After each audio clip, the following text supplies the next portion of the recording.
Alrighty guys, it is Qaaman here today, and I'm bringing you another episode of Dragon Ball Fought for Talk, and I am joined with my permanent co-host.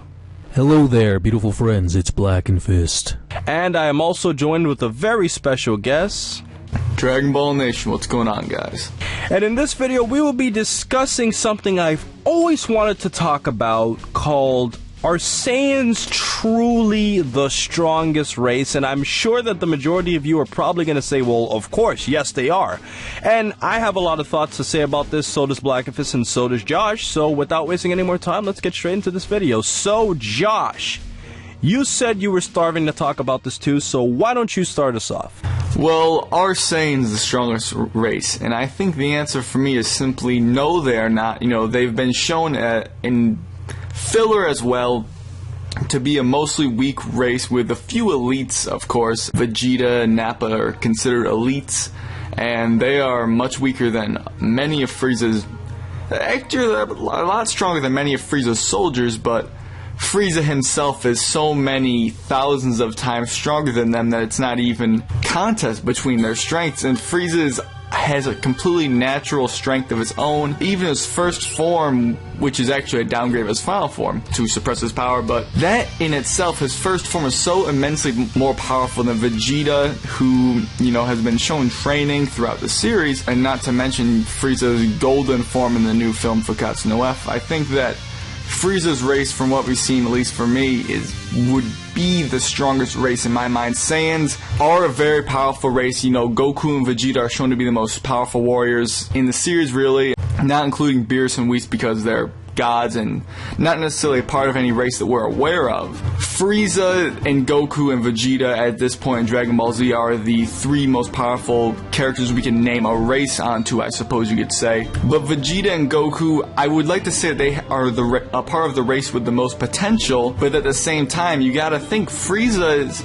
race of beings, if they're all the same as Frieza or similar, they can all have this insane potential that Frieza had to go train for months and get to the strength of a Super Saiyan God, and that's just way more powerful than any Saiyan could ever dream to be, in my opinion. I think that's really interesting that you bring that up, Josh, and one of the main reasons I really wanted to do this conversation with, you know, Blackenfist too, is because he recently did a video on the Supreme Kais and basically the birds and bees of the Kais, and in it he was discussing a lot of facts about them, and I wanted to get his thoughts on what does he think about the Kais in comparison to the Saiyans. That's my question for you, Blackenfist.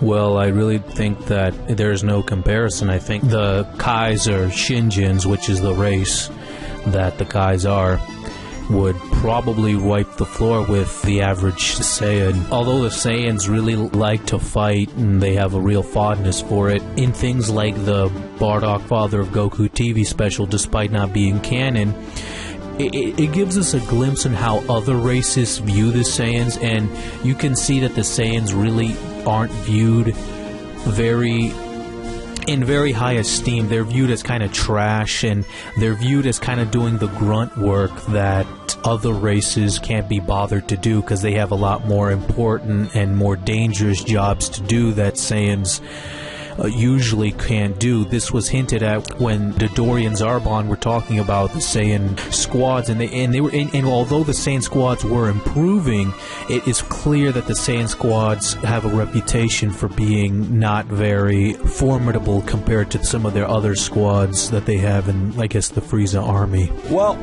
guys, I have a lot of things to say in regards to, you know, exceptional Saiyans, and I'd just like to point out that I think that the point that we're generally coming across in this video is that you can't look at a very, very select few amount of people to represent your race as a whole. If you really look at Piccolo by himself, with the exception of Goku, Vegeta, Gohan, and Gotenks, you know, plus or minus Goten and Trunks if you want to go that far, Piccolo would be stronger than every single Saiyan that has probably ever existed, and I'm not counting all the non-canon stuff, guys. You know, so Broly fans, I'm not, you know, considering that part of this, but like if you consider the fact that Piccolo individually, and Nail too, I want to point out Nail too, they would be stronger than virtually every single Saiyan that existed up to a certain point. Nail at 42,000 would have been stronger than every Saiyan, even including Vegeta, up until Vegeta's various Zenkai boosts. There's a very real possibility, now we don't know how strong King Vegeta was, but there's a very possibility that Nail might have been stronger than King Vegeta. However, I do feel that King Vegeta would probably have beaten Nail if he transformed into a Great Ape. And you also got to consider the fact that, I mean, 42,000 would put Nail somewhere around the range of a Ginyu Force member, and at the time, Ginyu Force members would have been stronger than virtually all the Saiyans, not including Guldo. So, I mean, when you really think about it, I've always said, like, the exceptional Saiyans that we see, I think, really distort a lot of the public opinion on the actual Saiyans. And quite frankly, I mean, if you look at it like from that perspective, look at the Shinjins. I mean, they would be, or the Kais, they would be stronger than most Saiyans out there. And I also wanted to point out what Vegeta said himself when he was defining a low-class Saiyan warrior. He specifically said that there are not that many Saiyans who are of the elite class, which essentially means that most Saiyans as a whole are not that strong. Even though a Saiyan would probably be stronger than, you know, obviously a human, perhaps naturally, it would still make sense that, you know, the majority of Saiyans wouldn't be that strong, considering Nappa was, you know, in charge of an entire Saiyan army. And, I mean, his power level was, what, 4,000 to 5,000? And that was, you know, in, you know, where we see him fighting against the Z-Fighters. We don't even know what it was back then. The Namek Saga is truly where the series changed, because the Namek Saga is where Goku and Vegeta and Gohan got so many Zenkai boosts, Piccolo fused with Nail, and all of these characters got so many increases in power in such a small amount of time that it really changed a lot of opinion. Because if Vegeta didn't have Goku to motivate him, how strong would he be? I mean, he had the power of around Kui. So if Vegeta spent his entire life to get to 18,000 around, and you know, now he's on Namek getting Zenkai boost, and now he's going Super Saiyan, would he have ever have been anywhere near as strong had he not gone through those extreme circumstances on Namek? And would Goku have been as strong if he didn't go through those extreme circumstances training with King Kai? Those are really important things that I wanted to point out, and quite frankly, the point shows that there are other races that, you know, truly have a lot more, you know, natural power, especially obviously gods when you consider them. And, you know, the Saiyans that we see are very exceptional, especially Gohan with his hidden power. What do you guys say to that? When you look at the Saiyan race and you look at how their reputation is among them, they weren't really high in the hierarchy. They were pretty low. And in the Frieza army, fighting prowess is probably the biggest thing that people care about, because obviously Frieza is a tyrannical guy who likes to conquer planets. With that, you know, Dragon Ball Nation, we were talking off the air, what would you say about the whole advent of Frieza's fear of the Super Saiyan, Josh? I think that was a very interesting thing, because the whole golden form for Frieza kind of complicates things in a very big way, obviously. But it's really down to the fact that maybe he wasn't sure how strong the Super Saiyan was. He didn't know how powerful the Super Saiyan was exactly, did he? Maybe he was afraid that every single Saiyan would have became a Super Saiyan and overwhelmed him. He didn't know how powerful they were from Fukkatsu no F's standpoint. He knew how strong his golden form was going to be, at least. He said he could, you know, wipe out Buu Saga Goku in the blink of an eye. He obviously knew how strong his potential was. But he was afraid that the Super Saiyan was going to be stronger than that. And obviously that wasn't the case, but Frieza had a very real fear, and he never had experienced the Super Saiyan, so the fear kind of consumed him. So he just, you know, really used his trump card and blew up their planet. Bardock's power level was around 10,000, which, when you think about it, it really puzzles the head, because he was literally stronger than the Saiyan army leader, which was Nappa, twice as strong as him, because Nappa was 5,000. So when you really think about it, Bardock was like pretty much elite level strong, like maybe even more than elite level strong, considering the fact that the whole leader of the Saiyan army was, you know, had half the power level that he did. You know, some people, of course, are going to say, oh, that doesn't make any sense, and some people, you know, I know some people are going to say that, and some people are just saying, well, that just proves how awesome Bardock is, and, you know, take it how you will, you know. Considering the fact that he was nearly killed by a blast from Dodoria.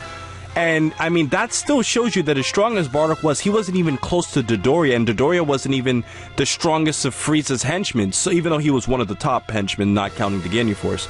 So I think that goes a long way, and I think that's what makes the Bardock special, the episode of Bardock special, an interesting story, even though it's not canon. Bardock kind of created like the threat of the Super Saiyans to like one of Frieza's ancestors, and that kind of shows like an interesting story of how it went down. But to close this out completely, I'd just like to say that, you know, when we look at the Tuffles, and I think this is the biggest case to really talk about the Saiyans' power, it was said that the Tuffles got into a very, very, very long war. I believe they said it was a 7-year war. Please correct me in the comment section if I'm wrong. I'm going to look it up, you know, once I'm, you know, researching this video to correct myself in a call out.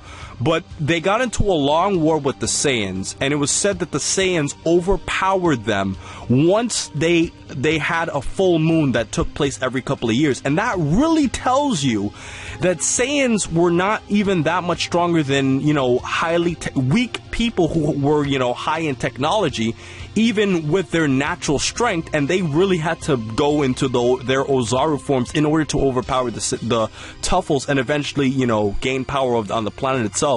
And I felt that that was always going a long way to show how, you know, they're really not as impressive as others may consider them. I just like to point out the conflict with the Tuffles. Obviously, the Tuffles didn't fight with their physical strength, they fought with their technology. So I don't want people to get it twisted. Obviously the Saiyans are good at fighting, that's why Frieza uses them for conquering planets and such like that. Obviously they are good at fighting. What I'm just saying is, when you compare them to other races like in Frieza's army and stuff like that, they don't stack up as much. Now obviously what Qaaman just said with them defeating the Tuffles, obviously the Tuffles aren't a fighting race, so they use their technology to overpower them, but it is a curious case that the Saiyans needed the grade 8 form to do that and to completely seal the deal. Nice words, Blackenfist. Well, guys, that basically concludes it. I think this has been a pretty good discussion. I think we've got a lot of points out. Josh, do you have any final points you'd like to make about, you know, your opinion on the Saiyans, if you have anything else you'd like to say? No, you guys pretty much said everything. You know, the really strong, exceptional Saiyans, and this goes for the Namekians too, like Piccolo, as you mentioned. They were put in positions where they could get special, you know, influence to really get stronger. Goku's otherworld training with King Kai, or, you know, his training with King Kai was immensely potent to his power up. I doubt Goku would have got anywhere near that strong if he had never trained with King Kai. Piccolo would have been pretty weak, considerably weak himself if he hadn't gone and, you know, trained with King Kai for Namek, as well as, you know, all that intense training he did before the Saiyan threat, which could be considered outside influence. You know, all these different things. They had special events take place that really push them to the limits, or special circumstances. So that's definitely an interesting thing. Zenkai boosts as well, and that's something that, you know, Zenkai boosts are an interesting thing, because did a lot of Saiyans get Zenkai boosts? It almost seems like they didn't, because of how immensely powered up the main characters get. You know, it didn't seem like many of the Saiyan race really got them. Maybe a rare occurrence in the race. I mean, they're definitely stronger than humans, obviously, by far, but I mean, really, to think that Raditz was a 1200 and he's been around for so long, it's not really impressive when you look at it as a whole, and he was one of the, you know, he was, I guess, a mid-tier warrior. We don't know the exact, you know, percussions, but either way, guys, that's basically been our video for today. I hope you guys enjoyed. I'm very curious to see what you guys have to say in the comment section below, and I hope you guys understand that we're not saying Saiyans are weak. We're just saying that, you know, as an entire race, they're not as strong as other people may exaggerate them to be, and you can't use a few exceptionally gifted members to really represent a race as a whole. But either way, guys, that's been my video for today. I hope you guys enjoyed. Please check out Blackenfist and Dragon Ball Nation, and please remember to rate, comment, and subscribe. And remember, as I always say, to have a great day, guys.